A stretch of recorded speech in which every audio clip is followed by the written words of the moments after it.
Hi friends, அனைவருக்கும் வணக்கம். தமிழ்நாட்டில் எலெக்ஷன் டேட் அறிவிச்சிட்டாங்க. Election commission 23 April. அதில் சில ரூல்ஸ் அண்ட் ரெகுலேஷன்ஸ்லாம் சொல்லியிருக்காங்க. முக்கியமாக ஒரு 2 விஷயம்.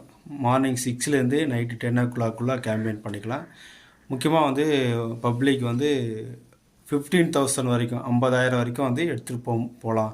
அதுக்கு மேலே எடுத்துகிட்டு போகக்கூடாது அப்படின்னு சொல்லிக்கிறாங்க. தெரியாதவங்க தெரிஞ்சுக்குங்க, ஏன்னா தெரியாமல் போய் மாட்டிக்காதீங்க. ஆனால் இந்த எலெக்ஷன் டேட் அறிவிச்சிருக்காங்களே 23 ஏப்ரல்னு, அது தேர்ஸ்டே. நான் மறுபடியும் சொல்லிக்கிறேன், எதுக்காக சென்ட்ராக ஒரு டேட்டில் வைக்கிறீங்க? அதே நீங்கள் 24th ஃப்ரைடேன்னு வச்சுருந்தா கூட கண்டினியூஸாக ஹாலிடே வந்திருக்கும். மக்கள் வெளியூரில் இருக்கிற மக்கள் தன்னுடைய சொந்த ஊருக்கு போயிட்டு ஒரு 3 நாளில் பீஸ்ஃபுல்லாக ஊருக்கு போயிட்டு ஓட்டும் போட்டு ஊர்லேயும் இருந்துட்டு ரிட்டர்ன் வர முடியும். ஆனால் ஒரு நாளில் நீங்கள் வச்சுட்டா யாருக்குமே போன்ற எண்ணம் கூட வராது. அதனால் 100% போலிங் நடக்காது.